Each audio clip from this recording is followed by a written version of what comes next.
Sejam bem-vindos à Fonte São Paulo. Este é o nosso canal do YouTube. Mas se você está a fim de somente escutar a mensagem, não tem problema. Também temos ela disponível no nosso Spotify. O link está na descrição do vídeo. Para mais informações sobre a nossa igreja, acesse o nosso Instagram, @igrejafonte.sp. Fique agora com a nossa mensagem. Até mais! Fonte São Paulo, inspirando transformação pelo Evangelho.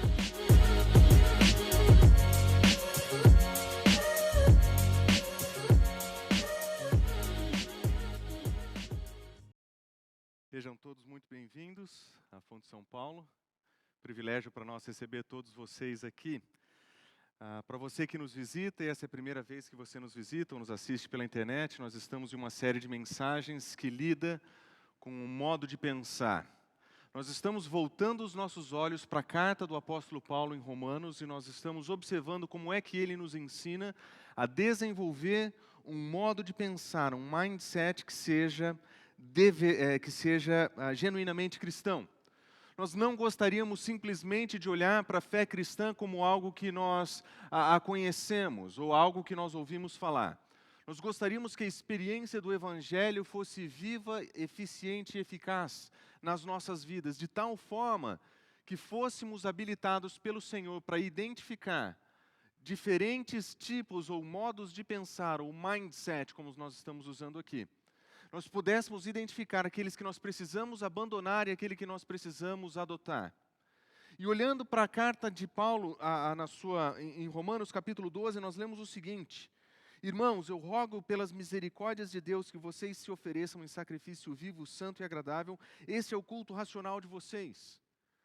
O modo como o apóstolo Paulo fala sobre a vida cristã, ele diz que existe uma oferta feita ao Senhor, uma oferta que é feita como sacrifício vivo, é como se nós estivéssemos nos devotando e nos oferecendo a Ele com as nossas vidas, e que isso seria o nosso modo de culto, esse seria o nosso modo de viver, algo que tem que ser oferecido, algo que tem que ser adotado.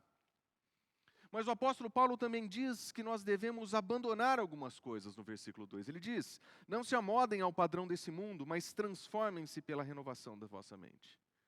Paulo tem certeza que o início da transformação produzida pelo Evangelho começa na nossa mente. Ele sabe que se a nossa mente for renovada e transformada, aquela vida de sacrifício vivo então pode acontecer.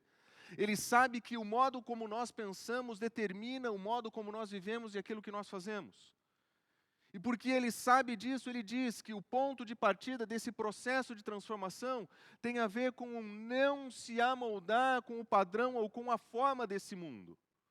O padrão ou a forma desse mundo está mudando, o padrão ou a forma desse mundo está imprimindo nas nossas mentes um modo de viver que nós precisamos aprender a rejeitar. Se nós não conseguimos adotar os princípios e valores desse mundo e nós não fizermos da nossa mente essa renovação, nós vamos adotar modos de pensar que vão definir o modo como nós vamos viver, mesmo depois de ter conhecido a Cristo Jesus.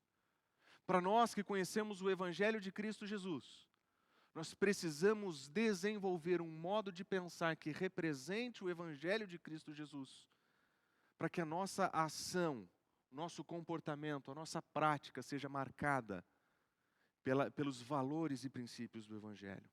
Na semana passada, na nossa primeira mensagem, nós observamos qual é o mindset desse mundo, um mindset mundano. De como Paulo, no capítulo 1 da sua carta, ele demonstra um grupo de pessoas que têm um modo de pensar que é marcado pelos valores desse mundo. E porque eles têm um modo de pensar que é marcado pelos valores desse mundo, eles fazem o que querem. Eles se entregam em suas paixões. Mas eles assim o fazem porque, em primeiro lugar, eles tiveram acesso à revelação de Deus e eles optaram por rejeitá-la. Paulo está descrevendo um grupo de pessoas que têm a capacidade, tem a oportunidade de conhecer a revelação que Deus dá de si mesmo, mas tendo o conhecimento desse Deus que eles podem conhecer, eles optam por rejeitá-lo, e por rejeitarem a verdade de Deus, eles preferem então adotar um modo de vida que seja coerente com aquilo que eles preferem. A revelação de Deus, de acordo com o apóstolo Paulo, ela é feita, a justiça de Deus ela é revelada no Evangelho. Paulo também vai dizer que a natureza de Deus é revelada na natureza. Paulo vai dizer que existe uma revelação da ira de Deus por aqueles que pervertem sua verdade. De tal forma que Paulo demonstra que a mentalidade que existe nesse mundo, essa mentalidade mundana, ela nasce de uma rejeição de quem Deus é e de sua verdade. Uma verdade que o ser humano poderia conhecer e optou por rejeitar e distorcer. E tendo rejeitado a revelação de Deus, então, eles abraçam suas próprias disfunções. Eles olham para a vida e dizem, aquilo que nós queremos fazer, nós vamos fazer. E eles manifestam suas disfunções, em primeiro lugar, com sua idolatria. Na substituição de um Deus que eles rejeitam, eles procuram outras divindades. Eles procuram outros motivos de adoração. Eles precisam substituir esse Deus que eles rejeitam com um Deus que seja melhor para eles. Um Deus que permita que eles façam o que eles querem fazer. E ao adotarem essa nova divindade, que pode ser absolutamente qualquer coisa que não o próprio Deus, eles se entregam à imoralidade. E a descrição da imoralidade apresentada por Paulo aqui é muito gráfica e muito clara. Eles estão optando por divindades que permitam que os seus desejos, especialmente os sexuais, sejam satisfeitos a seu modo. Para que eles possam viver de todas as formas de imoralidade, com toda a intensidade que eles quiserem, sem qualquer restrição. Mas Paulo vai dizer que isso é decorrente de uma disposição mental reprovável. Eles fazem isso porque eles pensam de um modo que é reprovável e condenável diante de Deus. E por pensarem desse modo, então, eles querem influenciar todas as outras pessoas. Eles não querem simplesmente que você aceite o que eles fazem. Ele não quer simplesmente que eles tenham liberdade de fazer. Ele quer que você aceite o que eles fazem.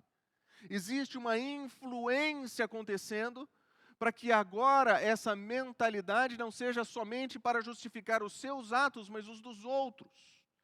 Eles querem que você aprove o que eles praticam. E o modo de pensar desse mundo, marcado por uma idolatria imoral, ele quer encontrar em nós aprovação e validação. E a descrição dos vícios apresentados por Paulo aqui é muito clara. Ela inclui o ato homossexual, mas ela inclui a desobediência de um filho ao seu pai. A imoralidade não tem somente um tom, somente um modo. Paulo está dizendo que todo tipo de perversidade, daquilo que nós chamaríamos de mais simples para aquilo que nós chamaríamos de mais perigoso, todas essas coisas precisam ser aceitáveis. Todas essas coisas precisam ser toleradas. E a mentalidade desse mundo, baseada na rejeição de Deus, nos ensina a idolatria, a imoralidade e a influência. Se nós pudéssemos colocar isso em um quadro, nós veríamos da seguinte maneira. Nós vemos que o mindset mundano, ele tem acesso a uma revelação de Deus através da natureza.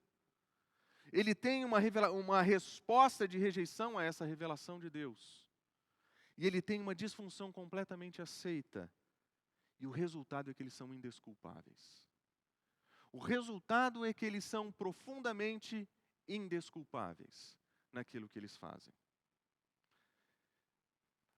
Mas nós ouvimos isso na semana passada e nós pensamos por um momento. Opa, esse deve ser o pior tipo de mentalidade que nós poderíamos ter. Talvez esse fosse o pior tipo de vida e de prática que nós poderíamos encontrar. Mas Paulo vai dar um passo a mais. Ele vai dizer que existe um tipo de mentalidade e um tipo de modo de vida que é ainda pior que o do imoral, que é a mentalidade do moralista. O moralista, em comparação com aquilo que ele vai encontrar com o imoral, ele é ainda pior, porque ele tem uma revelação de Deus ainda maior. E porque tem uma revelação de Deus ainda maior, tem uma responsabilidade moral ainda maior. e porque tem uma responsabilidade moral ainda maior, está disponível a um julgamento de Deus, que é ainda mais intenso. Nós olhamos para os primeiros capítulos de Romanos e temos a impressão, eventualmente, de que aquele modo de viver ou modo de pensar dos imorais é a pior coisa do mundo, mas Paulo diz o seguinte: espera, eu tenho mais 2 grupos para apresentar para vocês, dos quais os moralistas são aqueles que nós conversamos hoje. Nós vamos observar que o moralista ele tem uma revelação divina de um modo altamente claro. Existe uma revelação divina disponível não só para ele, mas Paulo, quando apresenta o moralista, ele apresenta o tipo de revelação que ele recebe. E por demonstrar o tipo de revelação divina que ele recebe, Paulo vai demonstrar que existe neles também algo que os torna indesculpáveis. Observe o que no capítulo 2, versículos 14 e 15, Paulo nos diz: de fato, quando os gentios que não têm lei praticam naturalmente o que a lei ordena, tornando-se lei para si mesmos, embora não possuam lei, demonstram que as exigências da lei estão gravadas em seus corações. Disso dão testemunho as suas consciências, os seus pensamentos, ora acusando, ora defendendo. O que o apóstolo Paulo quer demonstrar para nós nesse momento é que o gentio, aquele que não pertence ao povo de Deus, aquele que não conhece a lei de Deus, aquele que não teve a oportunidade de receber ou de pegar a Escritura em suas mãos, esse homem, ele é capaz de agir de acordo com aquilo que a lei ensina. Eles naturalmente realizam aquilo que a lei ensina. Ele não está dizendo que todos fazem assim, ele não está dizendo que todas as pessoas são assim, mas ele diz: quando isso acontece, eles testemunham que a lei de Deus está gravada nos seus corações. Quando um homem é fiel à sua esposa sem conhecer o Evangelho e a lei de Deus, e respeita o mandamento de não adulterarás, ele o faz não porque conhece a lei, mas porque a lei de Deus está gravada no seu coração. Quando alguém deixa de roubar algo que poderia roubar, sem conhecer a lei de não roubarás, ele manifesta que esse princípio moral está com ele. E nós conseguimos olhar para quase qualquer sociedade no mundo, e nós vamos descobrir que o princípio do roubo é algo abominável para eles também. Eles podem até aceitar a realização do roubo, mas jamais aceitarão serem roubados. Porque quando forem roubados, eles se sentirão violados. Sentirão-se violados porque aquilo que era deles não poderia ter sido tomado. Porque eles evocam a uma lei que eles desconhecem, mas que Deus deixou gravados nos seus corações. Teólogos dão diferentes nomes para isso. Alguns chamam de senso de justiça comum. Apologetas usam eventualmente a impressão digital ou impressão moral de Deus no ser humano. Mas C.S. Lewis tem uma ilustração fantástica. Ele diz que esse princípio é verdadeiro nos elementos mais simples e cotidianos da vida. E o exemplo que ele usa para ilustrar isso é a reclamação tão comum nos nossos dias. Ele diz: quando alguém reclama de algo, de um serviço, de um atendimento, de qualquer que seja o problema de relacionamento, ele atesta a existência de uma lei para a qual ele não viu escrita em nenhum lugar. E ele define que a pessoa que a viola é culpada de alguma coisa. Este atendimento está demorando muito. Por quê? Porque o atendimento deveria ser mais rápido, deveria ser melhor, deveria. E sem perceber com sua reclamação, ele estabelece que existem elementos morais e objetivos que definem responsabilidades morais objetivas, mesmo que elas não estejam escritas em nenhum lugar. Um pai deveria cuidar dos seus filhos. Um marido deveria não trair sua esposa. todas as vezes que nós reclamamos, nós atestamos a existência de uma lei que nós concordamos, diz aquilo que nós estamos afirmando. Como se existisse no ser humano, mesmo caído, machucado pela queda, um senso de correto, um senso daquilo que é correto. Paulo usa isso, um termo muito interessante para descrever isso. Ele diz: as exigências da lei estão gravadas nos seus corações. A linguagem de Paulo aqui não pode ser perdida, é profundamente forte. A linguagem da lei escrita nos corações reflete a promessa de Deus no Antigo Testamento de escrever a sua lei no coração do seu povo. Quando em Jeremias Deus fala no capítulo 31 sobre a nova aliança, Ele diz: na nova aliança vocês terão as minhas leis no seu coração. Paulo não está dizendo que é isso que acontece com o gentio que não conhece a lei. Ele está dizendo que até mesmo as exigências dessa lei são conhecidas por ele. E a linguagem gráfica que ele resolve usar aqui demonstra a intensidade dessa revelação. Essa é uma revelação que o indivíduo, mesmo sem Deus, carrega dentro de si, que atesta quem Deus é. Deus se dá a conhecer na natureza e o imoral podia vê-lo. Deus se revela no ser humano e a humanidade poderia tê-lo visto, incluindo o moralista, incluindo aquele que não se vende à imoralidade, porque nem todo indivíduo que não conhece o Evangelho está totalmente degradado quanto poderia ser. Existem bons homens e mulheres que não conhecem o Evangelho e assumem suas responsabilidades no casamento, na paternidade, na maternidade, no trabalho, mesmo sem conhecer. Nem todo mundo que não conhece o Evangelho é depravado. Mas isso não significa que eles são indesculpáveis. O que Paulo quer mostrar é que mesmo aqueles que com boa conduta vivem uma vida diante da sociedade aprovada, ainda esses têm um testemunho interno de uma lei maior que os ensina a verdade.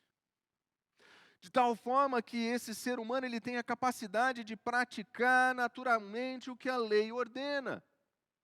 Naturalmente, por Paulo usado aqui, é uma expressão que descreve a intensidade dessa capacidade. No estado em que está, caído, desprovido da graça, incapaz de se salvar a si mesmo, ainda ali existem resquícios da imagem de Deus no ser humano, para que ali ele possa responder de maneira adequada quem Deus é, aquilo que Deus espera dele. Mas Paulo diz que eles se tornam leis para si mesmos.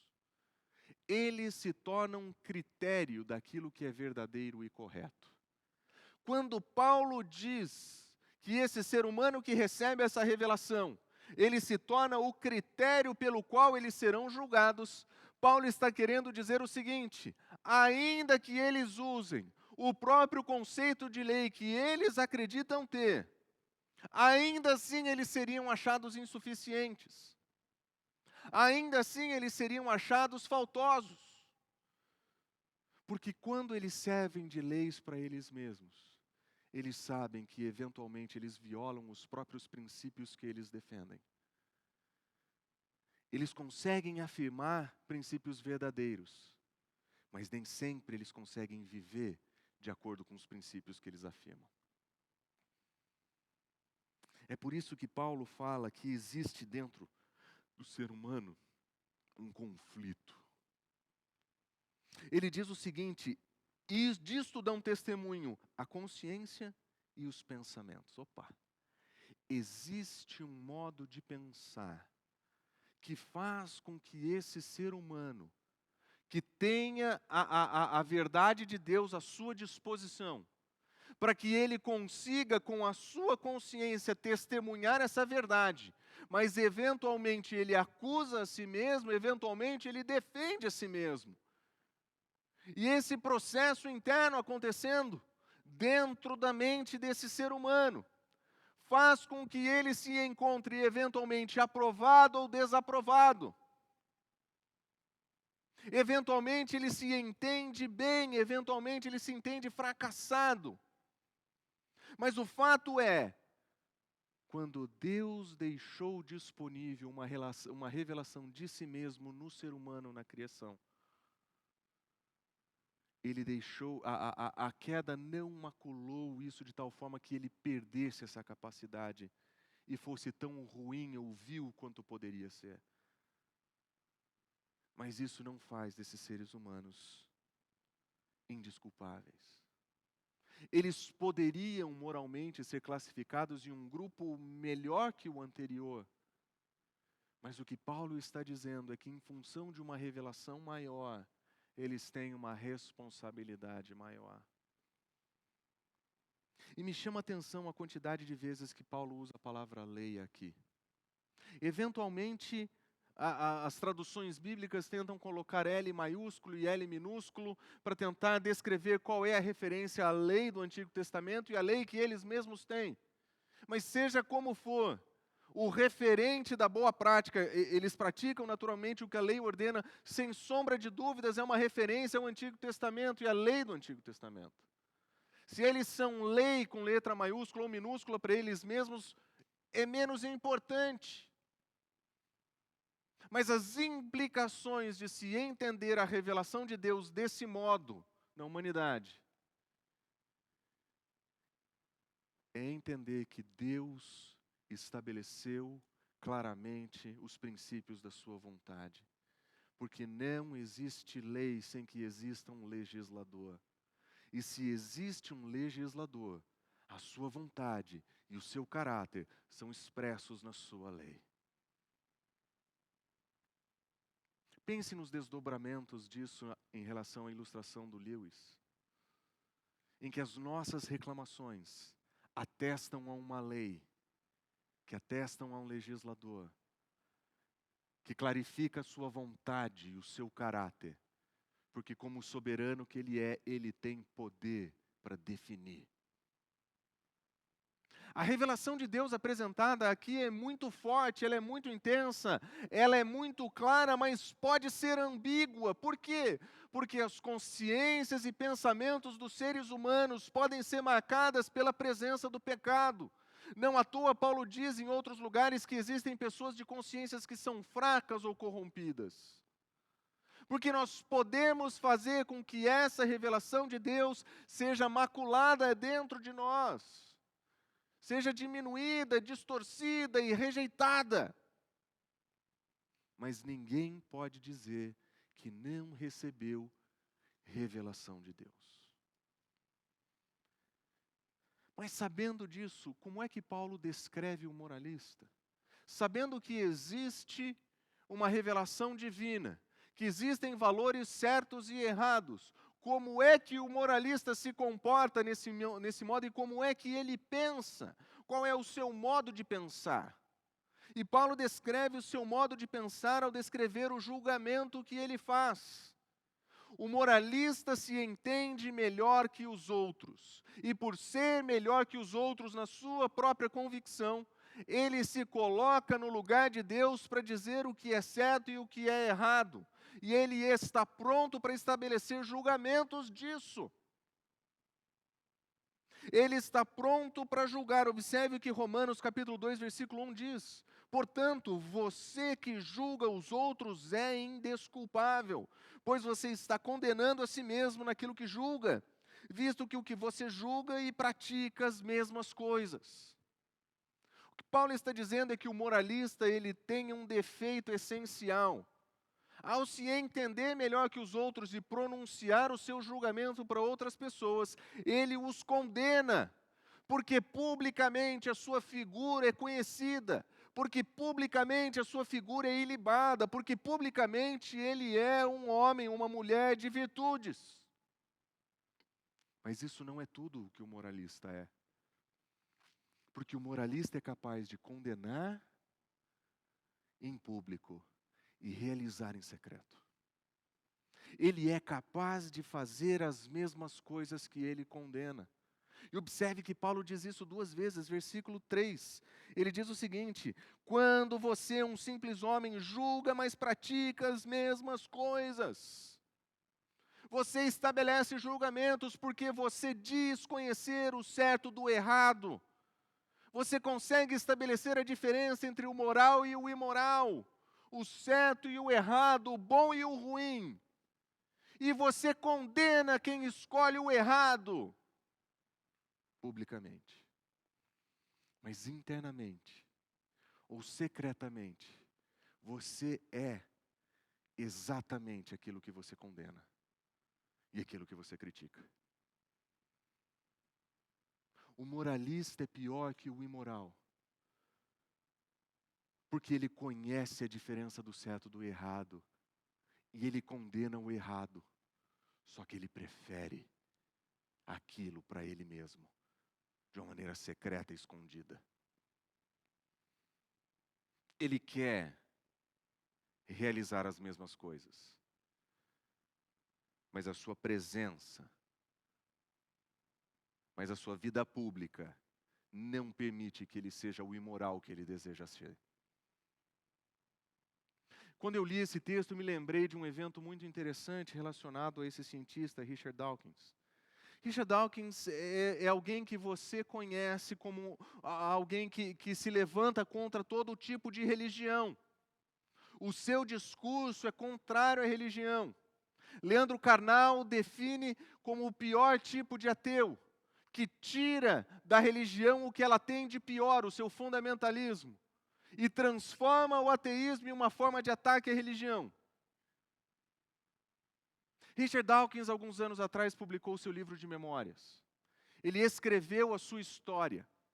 E comentando sobre o livro na Isto É, a jornalista Anna Wise disse o seguinte: entendo sua cruzada anticriacionista. Parece mais compreensível a desimportância que o cientista dá às suas falas ao valor simbólico das crenças da história da humanidade. Mas observe, para ele, toda religião, suas palavras, é um vírus que se multiplica nas mentes humanas, atrapalhando o seu desenvolvimento. Toda forma de religião é uma forma de atrapalhar o seu próprio desenvolvimento. Mas a jornalista, nessa reportagem do dia 14 de agosto de 2015, pelo título Memórias de um Ateu Pop, ela completa a sua sentença dizendo o seguinte, observe: mas o livro de memórias que coloca agora nas livrarias mostra como a sua relação intelectual com Charles Darwin passa pelo fascínio e chega à idolatria da personalidade atrás do cientista. Talvez a humanidade não precise de religião, mas até Richard Dawkins precisa de um ídolo. Ela pegou a inconsistência do moralista. O moralista é aquele que é capaz de atacar o outro e usar na sua própria vida aquilo que ele mesmo ataca. Existe uma sagacidade nessa observação aqui, porque, de fato, o que acontece com os ateus dos nossos dias é algo parecido com isso. Mas o moralismo não é típico somente dos ateus ou dos não religiosos. Na verdade, o moralismo ele é típico de cristãos. Cristãos muitas vezes são assim. Cristãos muitas vezes são assim. O pastor que eu apresento para vocês na imagem, talvez você não conheça por nome, mas é Carl Lentz.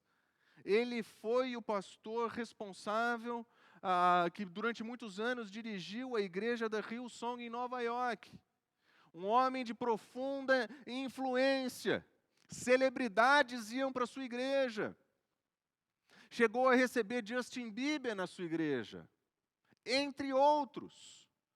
Ele esteve em shows, ele deu entrevistas, ele fez apresentações. E em uma dessas apresentações, no dia 18 de dezembro de 2013, ele disse o seguinte: muito raramente Jesus falava sobre moralidade ou questões sociais. Ele tratava das coisas mais profundas do coração. Frequentemente as pessoas querem falar sobre mudança de comportamento, mas a nossa igreja não é sobre isso. O nosso negócio é transformar a alma, e aquela transformação que vem de dentro. Eles estavam preocupados em demonstrar uma transformação que Jesus poderia fazer. E ele anunciava a transformação de Jesus a todas as pessoas. Até que no dia 5 de novembro de 2020, ele publica a seguinte nota no seu Instagram. Esse é um final difícil para o que tem sido o capítulo mais incrível, impactante e especial das nossas vidas. Quando você aceita o chamado de pastor, deve viver de uma maneira que honre o mandato, mas eu fui infiel no meu casamento, a relação mais importante da minha vida. Ele anunciou transformação do coração que ele não teve. Ele assumiu um relacionamento com uma mulher de programa, com quem ele manteve durante um bom tempo, que sabendo quem ele era, foi aos jornais e o denunciou por fama e dinheiro. Antes da igreja ficar sabendo, os jornais da manhã nos Estados Unidos foram anunciados pelo testemunho da própria mulher. E ali ela revelou coisas que ele teria dito, feito, que são impossíveis de serem reproduzidos aqui. Porque o moralista, ele é assim, independente de onde ele está, dentro ou fora da igreja, é o mesmo modo de pensar. É o mesmo modo de pensar. Eu consigo saber a diferença entre o certo e o errado, e publicamente eu farei, mas na minha vida secreta, eu vou viver como um imoral. Na minha vida secreta, eu vou viver como eu preferir.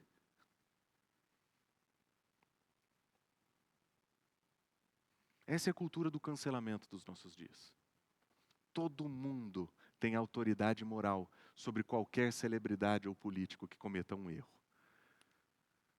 Mas eu garanto para vocês que vários desses que condenam as nossas celebridades nos nossos dias, elas são passíveis da mesma crítica e do mesmo julgamento.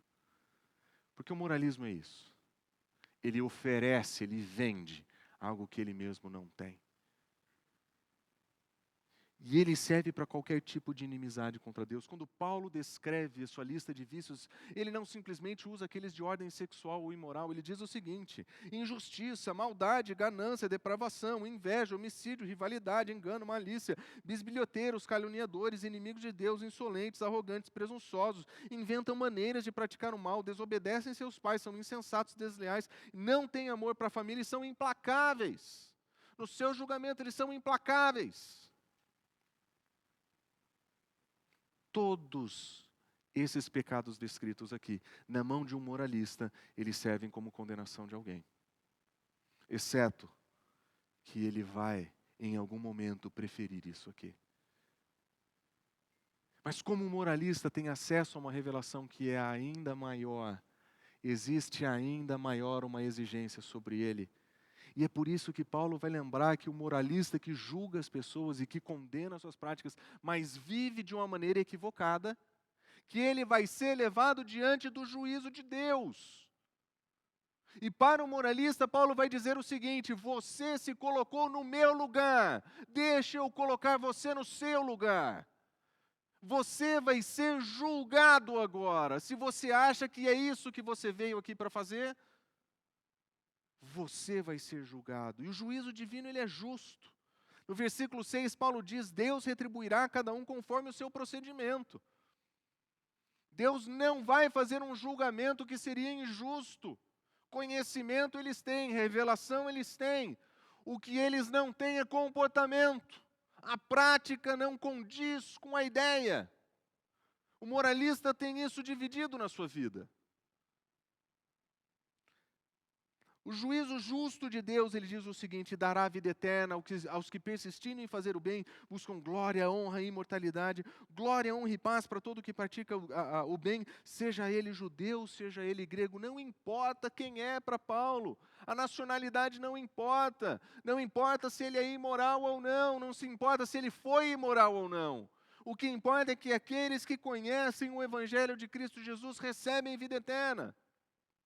Mas ele diz o seguinte: ira e indignação para as pessoas egoístas que rejeitam a verdade, seguem a injustiça, tribulação, angústia para todo ser humano que pratica o mal, não importa a nacionalidade. O julgamento que Deus tem para oferecer é justo, ele é correto, Ele vai ser de acordo com aquilo que é feito.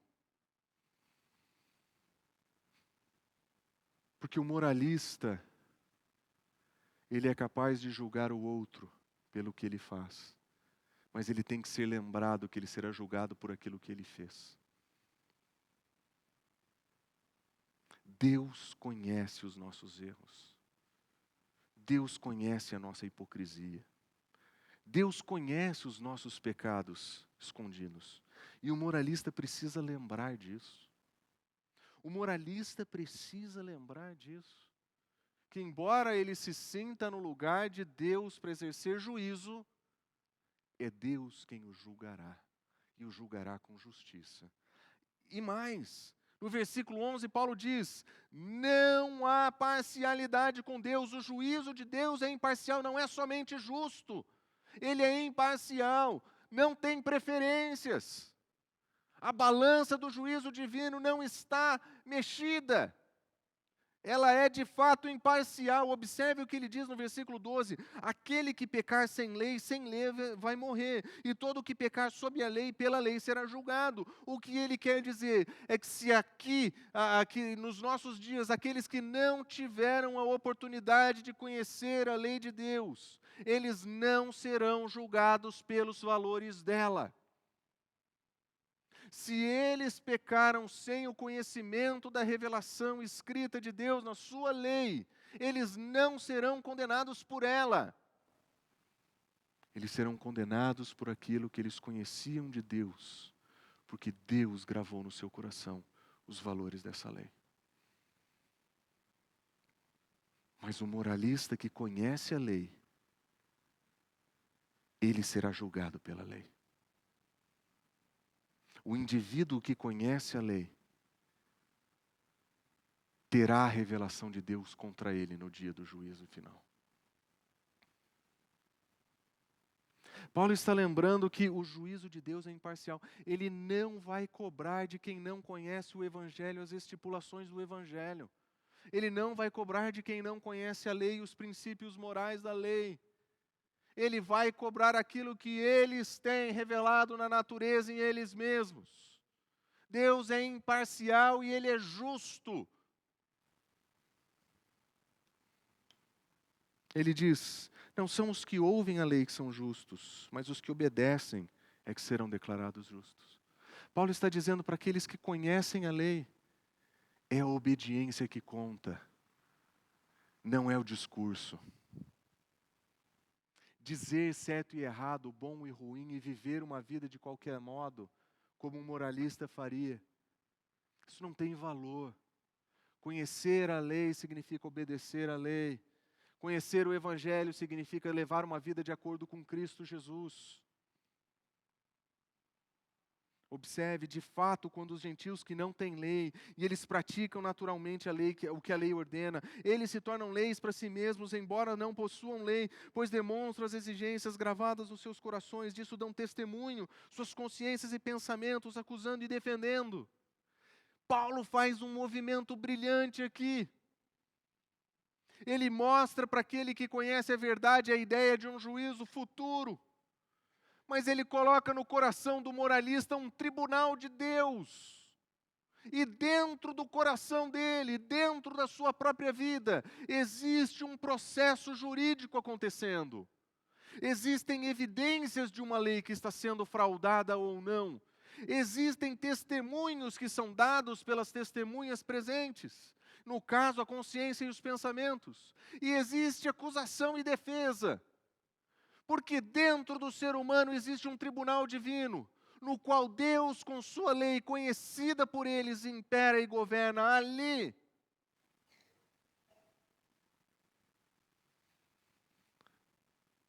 O imoral, na semana passada, ele recebia a ira de Deus nos seus próprios corpos. O moralista recebe a ira de Deus que está sendo acumulada para o dia da ira. Porque no seu coração, o tribunal já está acontecendo. E ele tem se condenado dia após dia. A situação ainda é pior.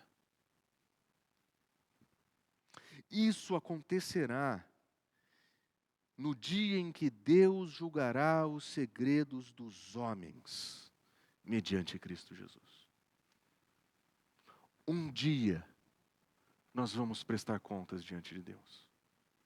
E um dia os nossos segredos serão feitos públicos.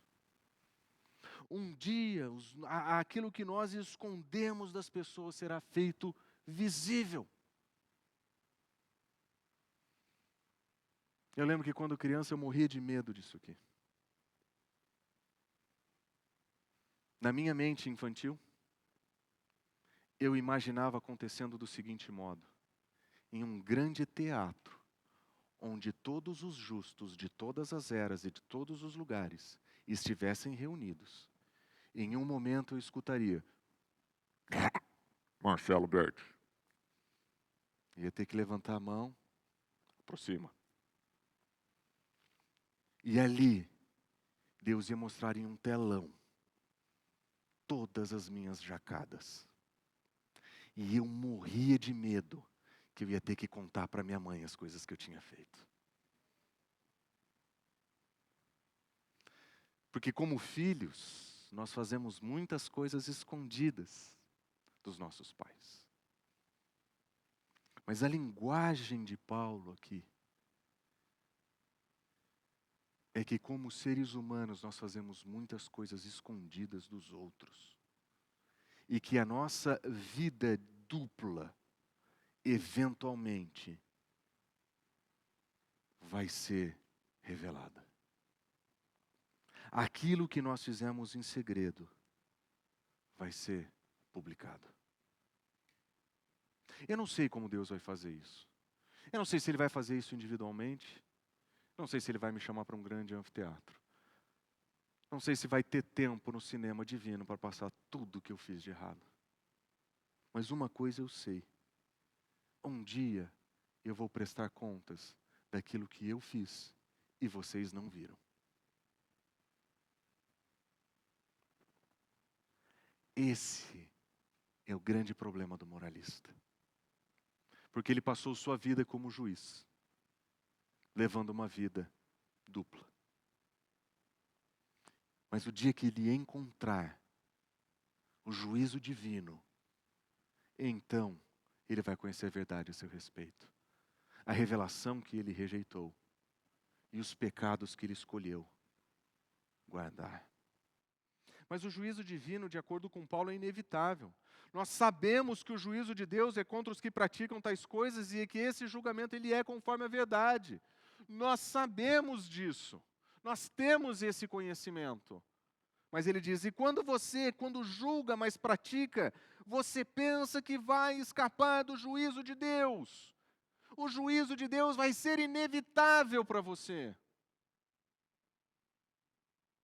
Como ele diz, por causa da sua teimosia e do seu coração que não se arrepende, você está acumulando ira contra si mesmo para o dia da ira de Deus, quando o justo juízo será revelado. Você está acumulando contra ti mesmo ira. Eu tenho a impressão que o julgamento descrito aqui é para aqueles que não conhecem o Evangelho. Mas existe um acúmulo de ira para o dia. Diferente do imoral que recebe hoje, o moralista está guardando manifestações da ira de Deus para o dia em que ele vai estar diante de Deus. Se nós olharmos para aquilo que Paulo nos ensina aqui, como é que nós entendemos o modo de pensar do moralista? Como é que nós entendemos esse modo de pensar que faz com que essa vida dupla seja vivida? Primeira coisa que nós percebemos é que existe uma distorção da revelação divina. Existe uma distorção clara da revelação divina dada para os homens. Essa distorção que está presente no coração do homem pode ser esquecida, abafada e jogada fora. A consciência pode ser corrompida de tal modo que aquele julgamento já nem funcione mais. Mas a revelação de Deus estava lá. Ele poderia ter conhecido. Mas por se entender melhor que os outros, ele estabelece o julgamento dos outros. Ele julga as disfunções dos outros. Ele se sente pináculo da verdade. Ele se sente baluarte da verdade. Ele se sente no direito de Deus de estabelecer julgamentos. E Paulo diz que existe um mérito do imparcial, justo e inevitável juízo de Deus para esses. Como imoral, o moralista é condenado. Mas diferente do imoral, o moralista sofrerá maior dano. Maior revelação, maior responsabilidade, maior julgamento e juízo. O que significa que para nós isso é um alerta. Porque além da natureza, além daquilo que Deus deixou em nós, nós conhecemos a palavra de Deus e o Evangelho de Deus em Cristo Jesus. E se nós temos maior revelação, nós temos maior responsabilidade. Nós precisamos abandonar esse modo de pensar desse mundo, que é moralista, parece bonito, mas não é verdadeiro. E nós precisamos adotar um modo de pensar sobre essas coisas que seja profundamente verdadeiro. Que não se esconda os defeitos, que não se viva uma vida privada marcada pela imoralidade. Porque nós precisaremos responder a esse tipo de mentalidade. E se nós quisermos um modo genuinamente cristão de pensar, a primeira coisa que nós precisamos fazer é reconhecer as nossas disfunções. O moralista, ele encontra os erros dos outros, mas é incapaz de ver o erro em si mesmo. E o ponto de partida para quem conhece o Evangelho da verdade é a premissa de que nós somos todos pecadores, separados de Deus, sem qualquer condição de salvação. Nós somos incapazes de alcançar a nossa salvação, porque nós somos caídos, depravados. Mas em Cristo Jesus nós somos resgatados. Em Cristo Jesus nós somos libertos. E em Cristo Jesus nós podemos dizer: eu sou defeituoso. Quando pessoas chegam à nossa comunidade, uma das coisas que eu mais gosto de dizer é o seguinte: sejam bem-vindos a uma comunidade de pecadores confessos. Nós não queremos celebrar vidas privadas. Nós queremos pecadores que saibam que são pecadores e que não têm medo de saber que são pecadores. Eu sou terrivelmente pecador. No meu coração mora maldade. No meu coração mora iniquidade. E se não for a graça do Senhor na minha vida, eu estou perdido. Você tem dúvidas disso? Conversa com a minha esposa. Ela tem uma lista para dar para vocês. Mas eu não gostaria jamais de dar a impressão para vocês de que eu tenho isso resolvido e de que meus problemas já foram todos para trás. Eu sou um pecador terrível. Observe o que 1 João nos ensina. Se nós afirmamos que nós estamos sem pecados, nós estamos nos enganando a nós mesmos e a verdade não está em nós. O moralista, ele acha que não tem pecado porque as pessoas não o viram pecando. Ele acha que ele não tem pecado porque ele não foi pego pecando. João está dizendo: quem diz isso é tolo. Quem adota essa mentalidade é tolo. Isso é engano, auto-engano. Não é porque as pessoas não conhecem que Deus não sabe. E se nós sabemos que Deus sabe, por que é que nós vamos esconder essas áreas das nossas vidas? Se nós quisermos uma vida transparente com o Senhor, nós precisamos dizer para Ele o que Ele já sabe. Nós estamos errados, nós erramos, nós não cumprimos as nossas responsabilidades, nós fracassamos em casa, nós fracassamos com os nossos filhos, nós erramos no nosso trabalho, nós somos defeituosos. Pelo menos isso é verdade. Mas ele continua. Nós não podemos simplesmente reconhecer. Nós precisamos confessar. E essa é uma parte dolorida do processo. Porque nós não queremos que as pessoas saibam quem nós somos. No fundo, nós não queremos isso. No fundo, o nosso orgulho é tal, e a nossa teimosia é tal, que nós não queremos dizer para o Senhor o que Ele já sabe a nosso respeito. O Senhor já sabe onde estão os nossos fracassos. O Senhor já conhece o nosso coração. O Senhor já conhece a nossa conduta. Se nós quisermos evitar o moralismo, nós precisamos voltar para Ele e dizer: Senhor, eu sei que o Senhor sabe que eu sei que o Senhor sabe. E o Senhor sabe que eu sei que o Senhor sabe que eu sei que o Senhor sabe. Eu errei. Eu pequei. Eu violei a tua confiança. Eu fracassei com a minha esposa. Eu errei com os meus filhos. Confessar as nossas disfunções é um segundo ponto muito importante. Porque nós abrimos mão da nossa autoimagem, que é a coisa que nós mais queremos preservar.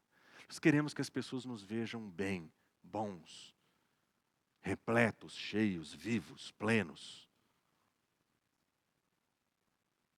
Mas é exatamente aí que a mentalidade moralista nasce. E eu vou projetar uma imagem, ao invés de ser transformado à imagem de Cristo Jesus. A ideia não é que você reconheça os seus erros e fique lá. Obviamente não é essa a ideia. Obviamente não é reconhecer e confessar e dizendo: eu sou isso aqui e sou sem solução. Claro que não. Porque as Escrituras dizem o seguinte, 1 João capítulo 1, versículo 9, se nós confessarmos os nossos pecados, Cristo é fiel e justo para perdoar os pecados e nos purificar. Em Cristo Jesus nós podemos ser purificados quando confessamos. Nós não queremos assumir as nossas fragilidades, sentar em cima delas e dizer: pronto, eu sou só isso. Não, a obra de Cristo Jesus em nós é capaz de perdoar e nos purificar, apagar os prejuízos passados e nos conduzir a uma nova vida. A ideia não é ser completamente consciente das suas falhas e morrer imaturo, de maneira nenhuma. A jornada de Cristo é uma transformação de glória em glória à imagem de Cristo Jesus. A confissão é o ponto de partida, onde seremos perdoados e purificados. Mas nós precisaremos desfrutar da redenção. Nós precisaremos desfrutar da provisão gloriosa e suficiente de Cristo Jesus para todos nós. Nós costumamos dizer que não existe diferença entre pecados, não existe pecadinhos e pecadões. E quando nós pensamos no texto que nós olhamos hoje, no modo como Paulo demonstra maior culpa e responsabilidade, nós questionamos um pouquinho esse princípio. Mas uma coisa é verdade, diante da graça de Deus, não importa o tamanho da sua jacada. Diante do sacrifício de Cristo Jesus, não importa qual foi o tamanho do seu erro. Quando você reconhecer e confessar, Cristo vai manifestar abundante graça para que você seja restaurado. A ideia de Cristo Jesus não é deixá-lo como está. A ideia da redenção não é permitir que você seja o moralista ou imoral que você gostaria de ser. A ideia de Cristo Jesus em morrer no seu lugar é para que você possa ter a vida dele hoje. Isso é vida eterna. Observe como João continua. Meus filhinhos, eu escrevo essas coisas para que vocês não pequem. Mas se alguém pecar, lembra, nós temos um intercessor, um conselheiro, junto ao Pai. Ele é um advogado nosso, junto ao Pai. Jesus Cristo justo, Ele é a propiciação ou redenção dos nossos pecados, e não somente pelos nossos, mas pelos pecados do mundo inteiro. Não somente o seu e o meu, mas os pecados do mundo todo. Há suficiente e abundante graça de Deus para redimir as nossas vidas, quando nós erramos, quando nós pecamos. Isso não significa que nós não vamos ter que resolver os nossos dilemas. Isso não significa que as consequências dos nossos erros não estarão entre nós. Porque quando um pai falha com o seu filho, ele imprime no seu filho problemas. As consequências estarão ali. Mas a graça é capaz de restaurar, inclusive, o erro e aquele a quem eu ofendi.